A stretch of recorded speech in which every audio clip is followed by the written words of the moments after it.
Hey, favicons are helpful for strengthening your brand.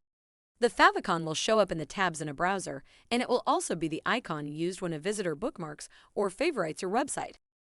A favicon is the small image displayed in the browser at the top of the site title.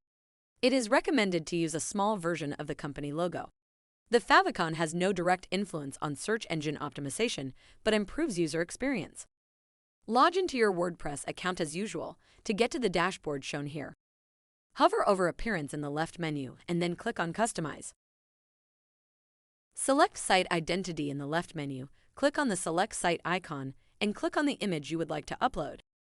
Optionally, if needed, you can crop the image to better fit the space available. To finish the task, click on Finish. Great work! Let's move on to the next task.